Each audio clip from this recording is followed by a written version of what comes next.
Hello students, आज આપણે ધોરણ 11 નો ચેપ્ટર નંબર 9 ના લેક્ચર નંબર 5 માં ન્યુક્લિક એસિડની રચના એનો આપણે અભ્યાસ કરવાનો છે। તો સૌથી પહેલાં તો ન્યુક્લિક એસિડ આપણને ખબર છે બે પ્રકારના છે। ન્યુક્લિક એસિડનો પ્રકાર આરએનએ હોઈ શકે અને ન્યુક્લિક એસિડનો પ્રકાર ડીએનએ હોઈ શકે।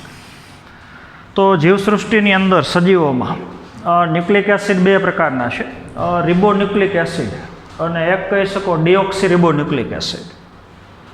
तो न्यूक्लिक एसिड समझवा माटे एनो जे बंधारणीय घटक है न्यूक्लियोटाइड ए आपणे समझवू पड़े। न्यूक्लिक एसिड न्यूक्लियोटाइडनो आखे आखो पॉलीमर है, तो ये आपणे समझवानुं छे। तो आपणे खबर है ज्यारे आपणे सजीवनी पेशीनुं रासायणिक पृथक्करण करता हो तो उपरनो जे एसिड अद्राव्य भाग है, एसिड द्राव्य भागनी अंदर आपने खबर है सरल कार्बनिक संयोजनों होय छे, नाना कदना अणुओ। पण जे एसिड अद्राव्य भाग है उपरनो अवशेषित भाग, एनी अंदर आवेलो एक जटिल अणु बृहद अणु ए न्यूक्लिक एसिड है। तो ए न्यूक्लिक एसिड मोटा भागे सजीवनुं जनीन द्रव्य है, पण ए न्यूक्लिक एसिड बे प्रकारना है, आरएनए अने डीएनए। तो आपणे एनी वात पछी करीए छीए, पण सौथी पहेला आपणे समजवानुं छे के न्यूक्लिक एसिडनो बंधारणीय घटक ए न्यूक्लियोटाइड है। तो आजना पीरियडमां फक्त आपणे न्यूक्लियोटाइडनी रचना समजवानी छे। तो आजना पीरियडमां आपणे समजशुं केवा रसायणो रासायणिक बंधथी एकबीजा साथे जोड़ावाथी न्यूक्लियोटाइड बने छे। पछी बे न्यूक्लियोटाइड एकबीजा हारे जोड़ाय तो बनता अणुने डायन्यूक्लियोटाइड कहीए छीए। घणा बधा न्यूक्लियोटाइड एकबीजा हारे जोड़ाय तो बनतो अणु ए पॉलीन्यूक्लियोटाइड है। तो डायन्यूक्लियोटाइड अने पॉलीन्यूक्लियोटाइड एनो अभ्यास आपणे आवता पीरियडमां करवानो छे। तो आजना पीरियडमां आपणे फक्त न्यूक्लियोटाइड ज समजवानुं छे।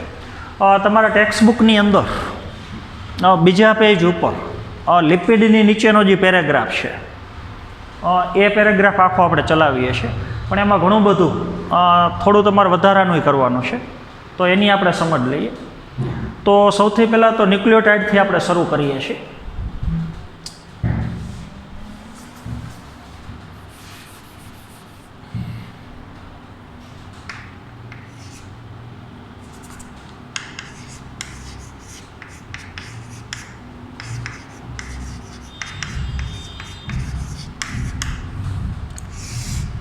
तो न्यूक्लियोटाइड ए त्रण घटकनो बनेलो छे। न्यूक्लियोटाइडना बंधारणमां एक तो पेंटोस शर्करा आवेली छे,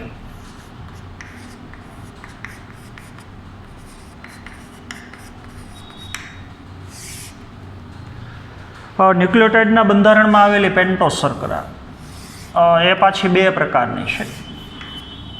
का पेंटोस शर्करा रिबोज प्रकारनी અને કા પેન્ટોસ શર્કરાનો પ્રકાર ડીઓક્સી રિબોઝ હોય।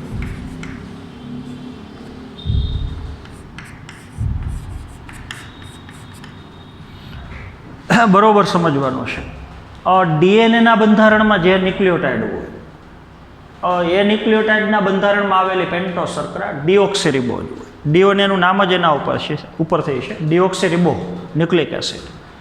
आरएनए बंधारण में जो न्यूक्लियोटाइड हो तो एम आवेली पेंटोस शर्करा प्रकार रिबोज हो। तो बेनु रासायणिक बंधारण रिबोज शर्करा पेंटोस शर्करा है। तो जे शर्करा अंदर कार्बन की संख्या 5 हो एने पेंटोस शर्करा कहवाय। तो C5H10 और O5 आनु रासायणिक सूत्र है। पण एने चक्रीय बंधारण में आपणे बतावीए रिबोज ने आज वस्तु ने तो आवुं थशे। सौथी पहला ऑक्सीजन,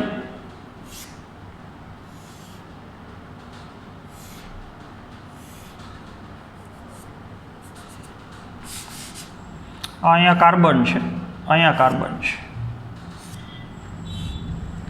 तो ऑक्सीजन कार्बन कार्बन कार्बन एक कार्बन अहींया है। तो प्रथम कार्बन बीजो त्रीजो चौथो अने पांचमा क्रमनो कार्बन ए चक्रनी बहार है। तो आ बाजू आवशे CH2OH। प्रथम क्रमना कार्बन पर OH, અહીંયા H આવશે. રિબોઝ શર્કરા હોય તો બીજા ક્રમના કાર્બન ઉપર અહીંયા આવશે H અને OH. ત્રીજા ક્રમના કાર્બન ઉપર પાછું H અને OH. તો આ બધા પરમાણુની આપણે ગણતરી કરીએ તો C5H10O5. તો આ થઈ ગઈ આપણી રિબોઝ શર્કરા. ડિઓક્સીરિબોઝ શર્કરા હોય તો C5H10 અને O5ની જગ્યાએ આવશે O4. તો રિબોઝ શર્કરા કરતાં ડિઓક્સીરિબોઝ શર્કરામાં એક ઓક્સિજનની સંખ્યા ઓછી છે. તો બીજા ક્રમના કાર્બન ઉપર રિબોઝ શર્કરામાં HOH છે, એની જગ્યાએ ડિઓક્સીરિબોઝ શર્કરામાં બે બાજુ H આવશે. ખાલી બંને વચ્ચે એટલો તફાવત છે.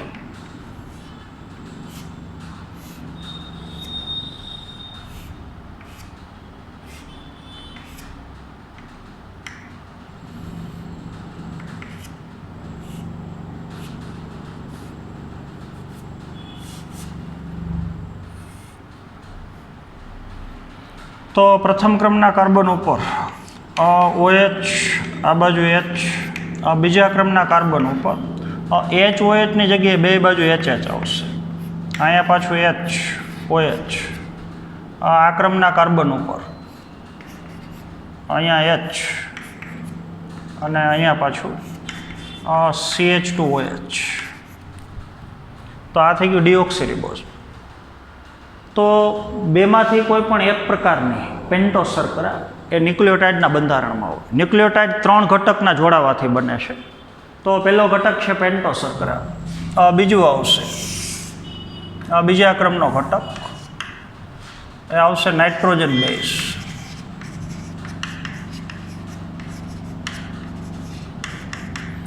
નાઇટ્રોજન બેઝ એ વિષમ ચક્રીય સંયોજન છે.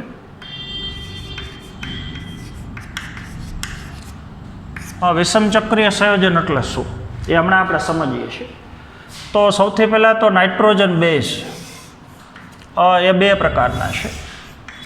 નાઇટ્રોજન બેઝ કા પ્યુરિન પ્રકારનો હોય અને કા નાઇટ્રોજન બેઝ પિરિમિડિન પ્રકારનો.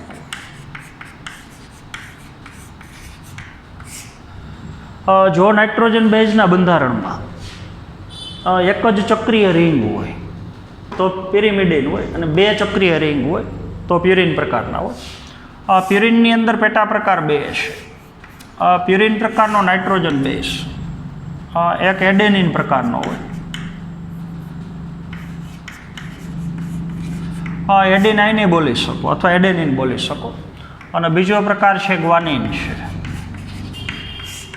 આની સંજ્ઞા કેપિટલ A છે, ગ્વાનિનની સંજ્ઞા કેપિટલ G છે. પિરિમિડિન પ્રકારના નાઇટ્રોજન બેઝ એ ખરેખર 3 પ્રકારના છે.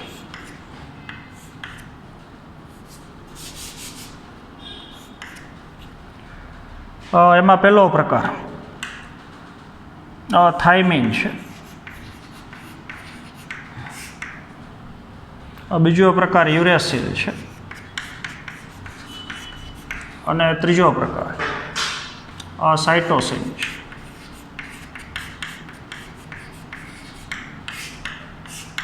તો નાઇટ્રોજન બેઝ ખરેખર 5 પ્રકારના છે. થાઇમિનની સંજ્ઞા T છે, યુરેસિલની સંજ્ઞા U છે અને સાઇટોસિનની સંજ્ઞા C છે.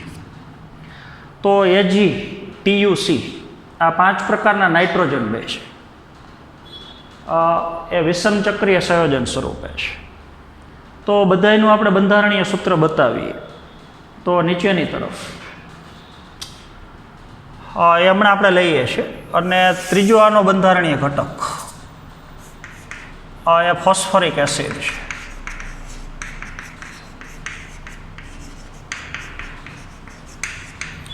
ફોસ્ફરિક એસિડ H3PO4 સ્વરૂપે છે. આ જ વસ્તુને બીજી રીતથી લખવી હોય તો ફોસ્ફરસ ડબલ બોન્ડ O અને 3 બાજુ આવશે હાઇડ્રોક્સિલ સમૂહ OH.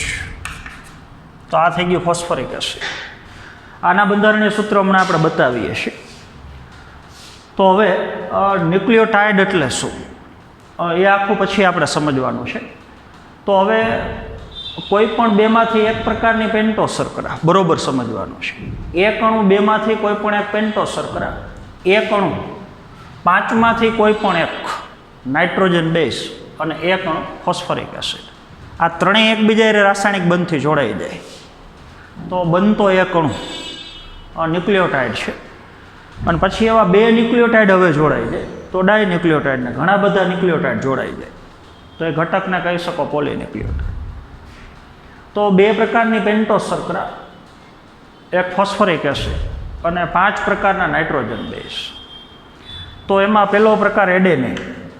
જે નાઇટ્રોજન બેઝના બંધારણમાં બે ચક્રીય રિંગ આવેલી હોય તો પ્યુરિન કહેવાય, એક જ ચક્રીય રિંગ આવેલી હોય તો પિરિમિડિન કહેવાય. તો એ આપણે બતાવીએ છીએ. સૌથી પહેલાં એડેનિન. તો ક્રમ યાદ રાખવાનો છે: carbon nitrogen, carbon nitrogen, carbon carbon, પછી આવશે બે બાજુ નાઇટ્રોજન અને અહીંયા આવશે કાર્બન.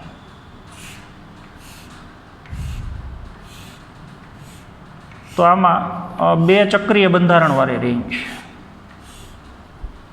આ અણુ થઈ ગયું એડેનિન.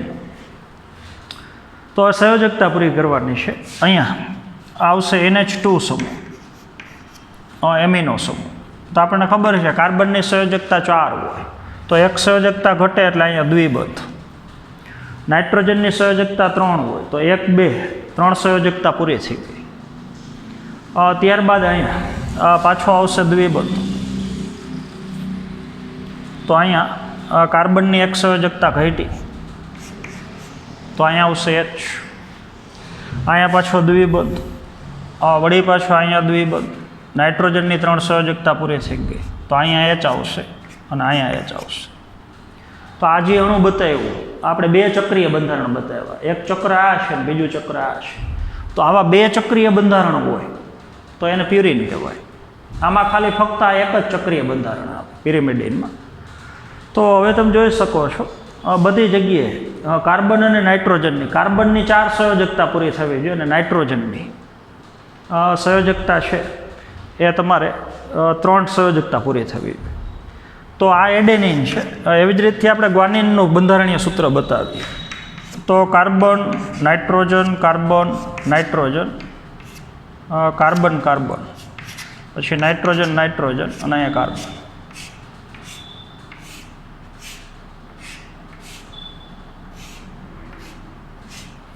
તો અહીંયા આવશે ડબલ બોન્ડ O. કાર્બનની સાથે દ્વિબંધથી ઓક્સિજન જોડાયેલો છે તો કાર્બનની 4 સંયોજકતા પૂરી થઈ ગઈ તો અહીંયા દ્વિબંધ નહીં આવે તો અહીંયા હાઇડ્રોજન આવશે.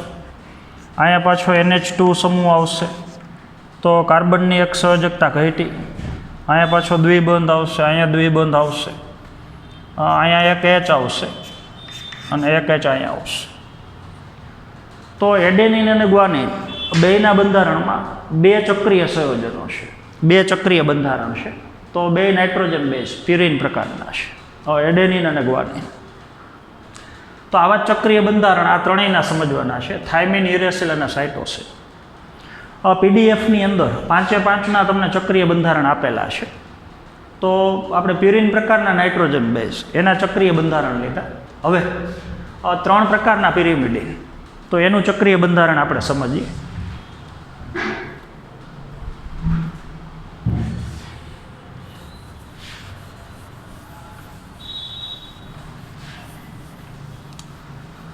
સૌથી પહેલાં થાઇમિન.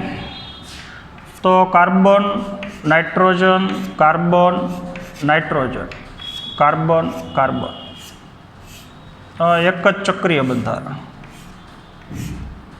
એક જ રિંગ આવેલી હોય તો પિરિમિડિન ને 2 રિંગ આવેલી હોય તો પ્યુરિન. તો આમાં એક જ રિંગ છે તો ડબલ બોન્ડ O.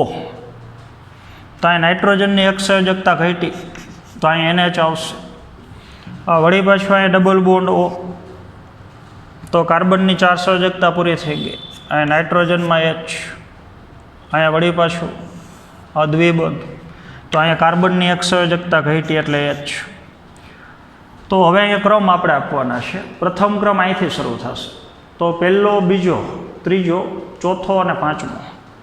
તો 5મા ક્રમનો જે કાર્બન છે આ 6ઠ્ઠા ક્રમનો છે પહેલો, બીજો, ત્રીજો, ચોથો, પાંચમો, છઠ્ઠો. પહેલા ક્રમ ઉપર કાર્બન, બીજા ઉપર નાઇટ્રોજન, ત્રીજા ઉપર કાર્બન, ચોથા ઉપર નાઇટ્રોજન, પાંચમા અને છઠ્ઠા ઉપર કાર્બન. તો પાંચમા ક્રમના કાર્બન સાથે આ મિથાઇલ સમૂહ જોડાયેલો છે એટલે CH3. આ ખાસ યાદ રાખવાનું છે. આ જે બંધારણીય સૂત્ર આપણે બતાવ્યું એ થાઇમિન માટે બતાવ્યું. તો એક જ ચક્રીય રિંગ છે એટલે પ્રકાર થઈ ગયો પિરિમિડ. થાઇમિન પછી યુરેસિલ. તો carbon, nitrogen, carbon, nitrogen, carbon અને કાર્બન. એના બંધારણમાં એક જ ચક્રીય બંધારણ છે. તો પ્રથમ ક્રમના કાર્બન ઉપર ડબલ બોન્ડ O, અહીંયા પાછું NH, અહીંયા C ડબલ બોન્ડ O, અહીંયા પાછું NH, અહીંયા ડબલ બોન્ડ O, અહીંયા H. તો આટલું બેમાં સરખું છે, ખાલી તફાવત અહીંયા. જો અહીંયા પાંચમા ક્રમના કાર્બન સાથે મિથાઇલ સમૂહ હોય CH3 તો થાઇમિન હોય, અને ત્યાં ફક્ત H હોય તો થાઇમિનની જગ્યાએ યુરેસિલ હોય. ત્યાર પછીનું સાઇટોસિન. તો carbon, nitrogen, carbon, nitrogen, carbon, carbon.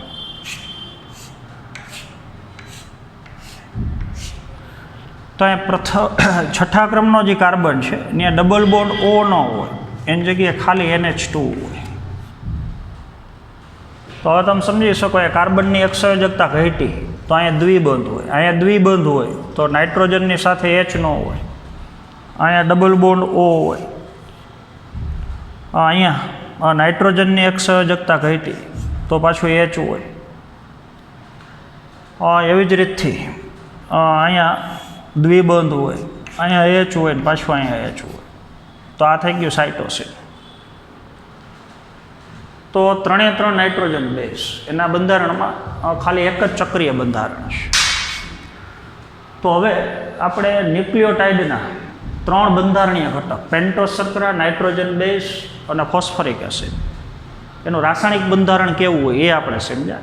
તો હવે આપણે ખરેખર સમજવાનું છે ન્યુક્લિયોટાઇડ એટલે શું. આ બરાબર તમારે વ્યવસ્થિત યાદ રાખવાનું છે. આની પીડીએફની અંદર બધા એના બંધારણીય સૂત્ર તમને આપેલા છે. તો આખું હવે આપણે સમજવાનો પ્રયત્ન કરીએ.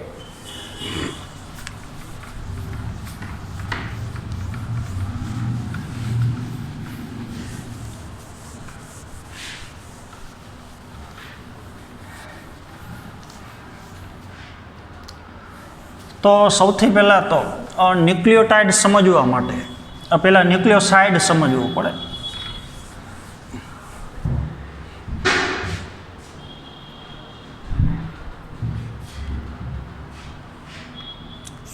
તો બેનું સૂત્ર હું લખું છું. પહેલાં આવશે ન્યુક્લિયોસાઇડ,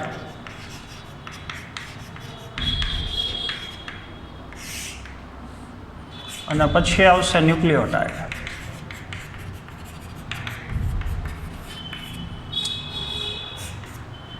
અહીંયા આપણે લખીએ છીએ પેન્ટોસ શર્કરા પ્લસ નાઇટ્રોજન બેઝ.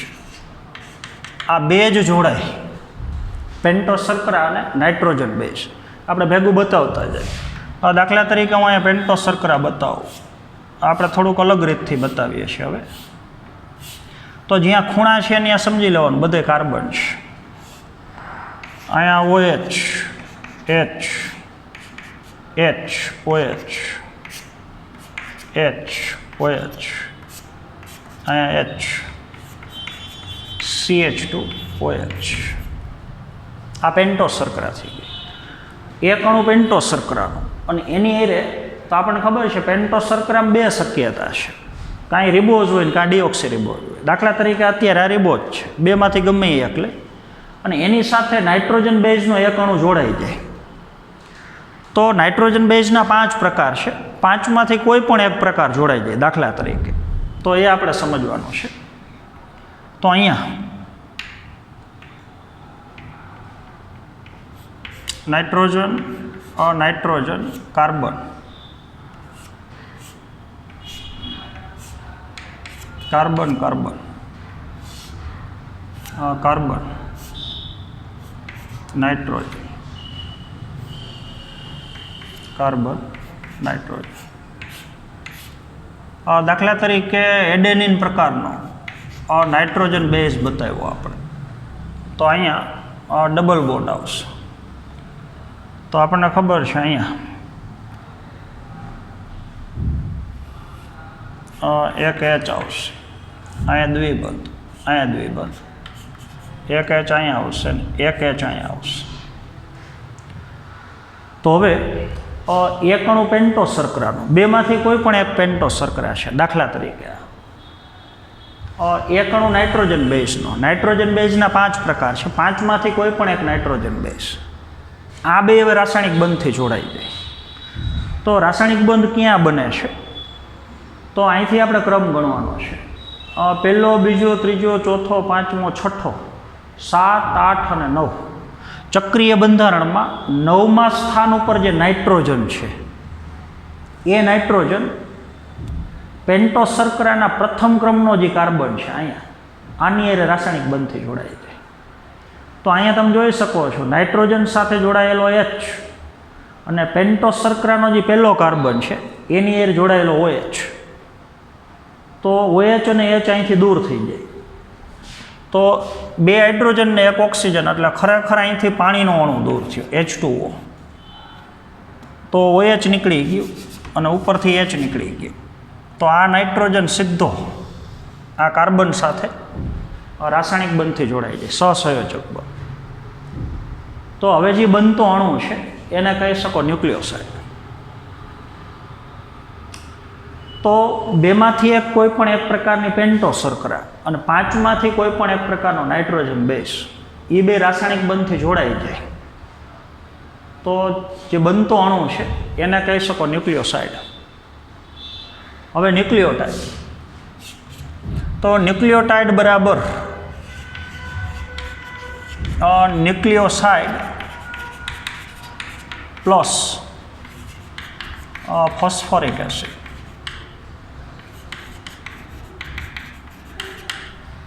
આમ ન લખવું હોય તો ન્યુક્લિયોટાઇડ બરાબર પેન્ટોસ શર્કરા, નાઇટ્રોજન બેઝ અને ફોસ્ફોરિક એસિડ એમ લખી શકો. કારણ કે ન્યુક્લિયોસાઇડ એટલે આ બે. તો ન્યુક્લિયોસાઇડની જગ્યાએ પેન્ટોસ શર્કરા, નાઇટ્રોજન બેઝ, તો ખાલી બે જ જોડાય. પેન્ટોસ શર્કરા, નાઇટ્રોજન બેઝ બે જ જોડાયેલા હોય તો ન્યુક્લિયોસાઇડ કહેવાય. અને ત્રણેય જોડાયેલા હોય, એક અણુ પેન્ટોસ શર્કરા, એક અણુ નાઇટ્રોજન બેઝ, એટલે ન્યુક્લિયોસાઇડ બની ગયું. ન્યુક્લિયોસાઇડમાં હવે ફોસ્ફોરિક એસિડ ઉમેરાઈ જાય તો બની ગયું ન્યુક્લિયોટાઇડ. તો હવે રાસાયણિક બંધ ક્યાં બનશે? અહીંયા રાસાયણિક બંધ નાઇટ્રોજન અને પેન્ટોસ શર્કરાના પ્રથમ કાર્બન વચ્ચે બે. તો અહીંયા પહેલો કાર્બન, બીજો, ત્રીજો, ચોથો અને 5મા ક્રમનો કાર્બન બહાર છે. તો પેન્ટોસ શર્કરાનો જે 5મા ક્રમનો કાર્બન છે એની હારે જોડાયેલો OH.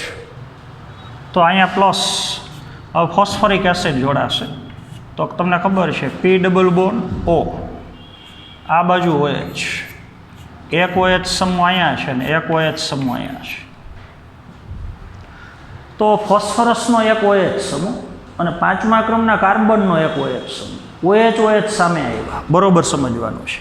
અહીંયા OH અને H સામે આવ્યા તો પાણીનો અણુ દૂર થઈ ગયો, તો નાઇટ્રોજન સીધો કાર્બન સાથે જોડાઈ ગયો. અહીંયા OH સમૂહ સામે આવે તો અહીંથી પાણીનો અણુ દૂર થાય, H2O, બરોબર સમજવાનું છે. તો 2 હાઇડ્રોજન ને 1 ઓક્સિજન નીકળી જશે. તો હવે આ કાર્બન અને ફોસ્ફરસની વચ્ચે તો 1 ઓક્સિજન વધશે, કારણ કે 2 વખત OH. તો ફોસ્ફોરિક એસિડનો ફોસ્ફરસ પેન્ટોસ શર્કરાના 5મા ક્રમના કાર્બન સાથે ઓક્સિજન દ્વારા જોડાઈ જાય. તો અહીંયા આપણે આખો ક્રમ લખશું. હવે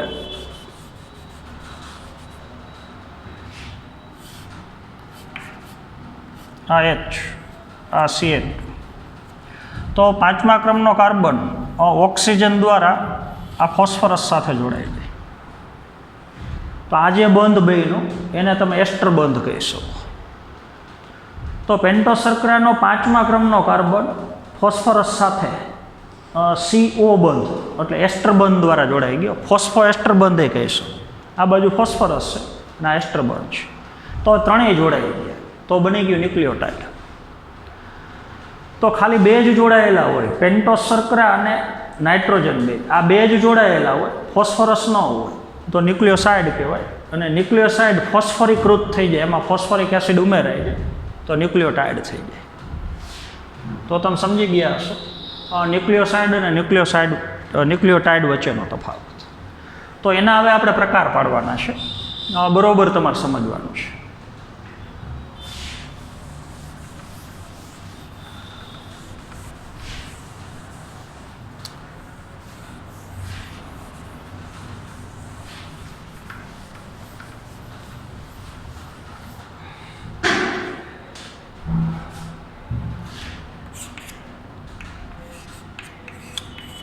પેન્ટોસ શર્કરા બરોબર સમજો. પ્લસ દાખલા તરીકે એડેનિન છે,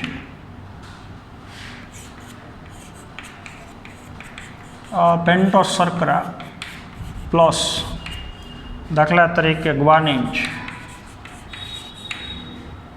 પેન્ટોસ શર્કરા પ્લસ દાખલા તરીકે થાઇમિન છે, પેન્ટોસ શર્કરા પ્લસ યુરેસિલ છે, પેન્ટોસ શર્કરા પ્લસ દાખલા તરીકે સાઇટોસિન છે. 5 શક્યતા હોય છે. હમણાં આપણે કીધું એમ પેન્ટોસ શર્કરા અને આ નાઇટ્રોજન બેઝ, આ બધા નાઇટ્રોજન બેઝ છે. તો આ બે જોડાઈ જાય તો હવે જે બનતો ઘટક છે એ બનશે ન્યુક્લિયોસાઇડ.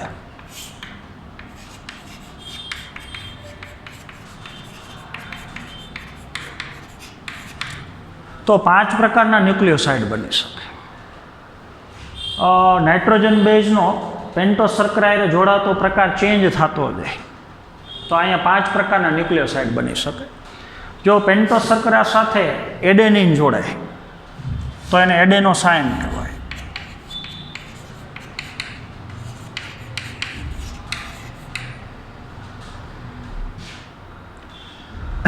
એક અણુ પેન્ટોસ શર્કરા એની સાથે એક અણુ એડેનિનનો જોડાય તો એને એડિનોસાઇન અથવા એડેનોસાઇન એ બોલી શકે. પેન્ટોસ શર્કરા એ ગ્વાનિન જોડાય તો ગ્વાનોસાઇન બની શકે. ગ્વાનોસિન એ બોલી શકો અથવા એને ગ્વાનોસાઇન બોલી શકો. એવી જ રીતથી પેન્ટોસ શર્કરા સાથે થાઇમિન જોડાય તો થાઇમિડીન બની શકે. પેન્ટોસ શર્કરા સાથે યુરેસિલ જોડાય તો યુરિડીન બની શકે. અને પેન્ટોસ શર્કરા સાઇટોસિન જોડાય તો સાઇટિડીન બની શકે. ઉચ્ચારણ થોડું ઘણું અલગ અલગ એ હોઈ શકે. તો હવે તમે જોઈ શકો છો 5 પ્રકારના ન્યુક્લિયોસાઇડ બન્યા. તો ન્યુક્લિયોસાઇડ બન્યા પછી એનું નામ તમે શું આપશો એનો આધાર નાઇટ્રોજન બેઝ ઉપર છે. પેન્ટોસ શર્કરા ફિક્સ છે, આપણે અહીં બતાવીએ સમજ માટે. આ પેન્ટોસ શર્કરા છે. અહીંયા આપણે કોઈ પણ એક નાઇટ્રોજન બેઝ બતાવીએ, નામ નથી આપતા. અહીંયા CH2OH. તો એક અણુ પેન્ટોસ શર્કરા અને એની એરે જોડાતો નાઇટ્રોજન બેઝનો 5માંથી કોઈ પણ એક પ્રકાર. દાખલા તરીકે પેન્ટોસ શર્કરા એરે જોડાતો પ્રકાર આ એડેનિન છે. આ તો જે ન્યુક્લિયોસાઇડ બન્યું એને એડેનોસાઇન કહી શકો. પેન્ટોસ શર્કરા એરે જોડાતો પ્રકાર દાખલા તરીકે ગ્વાનિન છે તો ગ્વાનોસાઇન કહી શકો. પેન્ટોસ શર્કરા એરે જોડાતો નાઇટ્રોજન બેઝનો પ્રકાર દાખલા તરીકે થાઇમિન છે તો થાઇમિડીન કહી શકો. તો હવે આપણને ખબર છે ન્યુક્લિયોસાઇડ તો બની ગયું. ન્યુક્લિયોસાઇડ પ્લસ એમાં આવે બધામાં ફોસ્ફરિક એસિડ ઉમેરાય H3PO4 બધા એમાં H3PO4.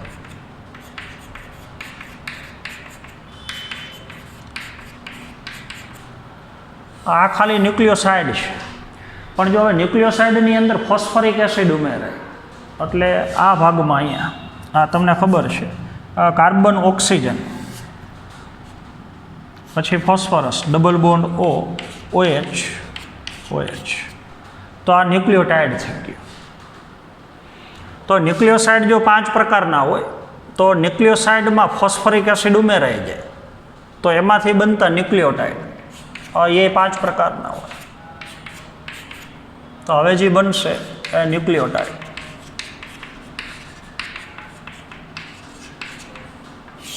તો ન્યુક્લિયોટાઇડ 5 પ્રકારના છે.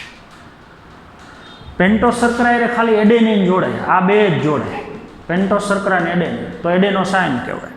પણ 5મા ક્રમના કાર્બન ફોસ્ફરિક એસિડ ઉમેરાઈ જાય તો હવે બનશે ન્યુક્લિયોટાઇડ.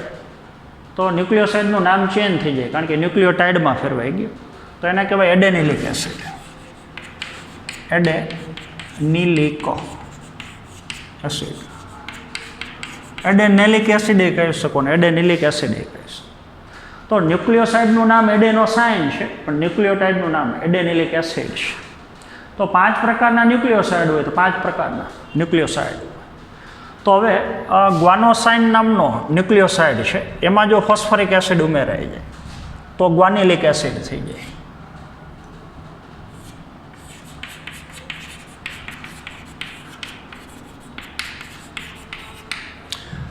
થાઇમિડિન નામનો ન્યુક્લિયોસાઇડ છે, એમાં ફોસ્ફરિક એસિડ ઉમેરાઈ જાય તો ન્યુક્લિયોસાઇડનું રૂપાંતરણ ન્યુક્લિયોટાઇડમાં થઈ જાય તો એને થાઇમિડેલિક એસિડ કહે છે. થાઇમિડેલિક એ કહી શકો ને થાઇમિડિલિક એ કહી શકો.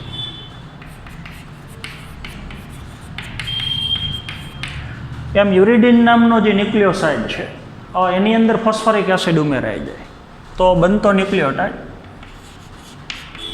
યુરિડિલિક અથવા યુરિડેલિક નામનો ન્યુક્લિયોટાઇડ કહીશ. સાઇટિડિન નામનો ન્યુક્લિયોસાઇડ છે, એમાં ફોસ્ફરિક એસિડ ઉમેરાય તો સાઇટિડેલિક એસિડ બની શકે.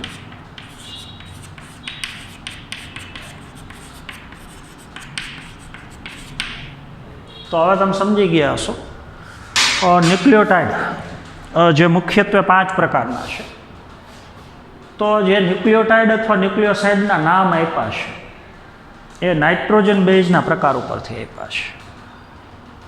તો હવે તમારા ટેક્સ્ટ બુકમાં એવું આપ્યું છે, આપણે ટેક્સ્ટ બુક પ્રમાણે અમુક વાક્ય ક્લિયર કરીએ છીએ કે અમુક કાર્બનિક સંયોજનો, ઘણા કાર્બનિક સંયોજનો વિષમચક્રીય રિંગ સ્વરૂપે હોય છે.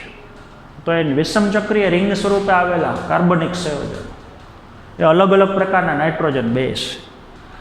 વિષમચક્રીય રિંગ આ 5માંથી કોઈ પણ એક પ્રકાર આપણે બતાવીએ. દાખલા તરીકે carbon, nitrogen, carbon, nitrogen, carbon અને કાર્બન. તો રિંગ તો છે જ બંધારણ, પણ વિષમચક્રીય રિંગ છે. જો 6 જગ્યાએ કાર્બન હોત તો સમચક્રીય રિંગ કહેવાય. બરોબર સમજો. પહેલું સ્થાન, બીજું, ત્રીજું, ચોથું, પાંચમું, છઠ્ઠું, તો 1થી માંડીને 6 સ્થાનમાં બધે એક જ સરખા પરમાણુ નથી. 6 જગ્યાએ કાર્બન હોત તો સમચક્રીય રિંગ થાય, પણ પરમાણુના પ્રકાર વધારે છે. કાર્બન, નાઇટ્રોજન, કાર્બન, નાઇટ્રોજન, તો નાઇટ્રોજન એ ભેગું આવેલું છે તો સમચક્ર નથી, વિષમચક્ર છે. એટલે કહી શકો વિષમચક્રીય રિંગ. તો જે નાઇટ્રોજન બેઝ છે એ વિષમચક્રીય રિંગ સ્વરૂપે આવેલા છે. તો આજનો આ ટોપિક આપણે ક્લિયર કર્યો. ન્યુક્લિક એસિડ તો જે આપણે ભણવાનું બાકી છે. ન્યુક્લિક એસિડનો બંધારણીય ઘટક ન્યુક્લિયોટાઇડ છે. તો હમણાં આપણે કીધું એમ ન્યુક્લિક એસિડ 2 પ્રકારના છે, રિબોન્યુક્લિક એસિડ અને ડિઓક્સીરિબોન્યુક્લિક એસિડ. તો આરએનએ અને ડીએનએ 2 પ્રકારના ન્યુક્લિક એસિડના બંધારણમાં ન્યુક્લિયોટાઇડ આવેલ છે. તો એક ન્યુક્લિયોટાઇડ એટલે શું? તો 3 ઘટકો જોડાવાથી એક ન્યુક્લિયોટાઇડ બને. બરોબર સમજવાનું છે. તો આવા ઘણા બધા ન્યુક્લિયોટાઇડ જોડાઈ જાય તો પોલીન્યુક્લિયોટાઇડ બને. ખાલી 2 ન્યુક્લિયોટાઇડ જોડાય તો ડાયન્યુક્લિયોટાઇડ બને. તો એનો અભ્યાસ આપણે આવતા પિરિયડમાં કરવાનો છે. પણ ત્યાં સુધીમાં તમારે ન્યુક્લિયોટાઇડ એટલે શું એ મુદ્દો એકદમ ક્લિયર કરવાનો છે. તો એકણું પેન્ટોસ શર્કરા, એકણું નાઇટ્રોજન બેઝ ને એકણું ફોસ્ફોરિક એસિડ, આ ત્રણેય જોડાયેલા હોય તો બનતા જે ઘટક છે ન્યુક્લિયોટાઇડ છે. ખાલી બે જ જોડાયેલા હોય, પેન્ટોસ શર્કરા આયરે નાઇટ્રોજન બેઝ જોડાય તો ન્યુક્લિયોસાઇડ બને. તો પેન્ટોસ શર્કરા આયરે અલગ અલગ પ્રકારના નાઇટ્રોજન બેઝ જોડાય તો 5 પ્રકારના ન્યુક્લિયોસાઇડ બને. અને 5 પ્રકારના ન્યુક્લિયોસાઇડમાં ફોસ્ફોરિક એસિડ ઉમેરાય તો 5 પ્રકારના ન્યુક્લિયોટાઇડ બને. તો આ ન્યુક્લિયોટાઇડ ડીએનએ અને આરએનએના બંધારણમાં હોય, પણ ઘણા બધા ન્યુક્લિયોટાઇડ, કારણ કે ડીએનએ અને આરએનએ ન્યુક્લિક એસિડ એ પોલીન્યુક્લિયોટાઇડ સ્વરૂપ. હવે આવા ખાલી બે ન્યુક્લિયોટાઇડ જોડાય, એક ન્યુક્લિયોટાઇડ નીચે પાછો બીજો, એ બે રાસાયણિક બંધથી જોડાઈ જાય તો ડાયન્યુક્લિયોટાઇડ બને. પણ આવા ઘણા બધા ન્યુક્લિયોટાઇડ, પહેલો, બીજો, ત્રીજો, ચોથો, પાંચમો, છઠ્ઠો, 100 ન્યુક્લિયોટાઇડ જોડાઈ ગયા તો પોલીન્યુક્લિયોટાઇડ બને. તો એ રચના કેવી રીતથી હોય એ બધો અભ્યાસ આપણે આવતા પિરિયડમાં કરવાનો છે. તો આજના પિરિયડમાં આપણે અહીંયા સુધી રાખશું. Thank you.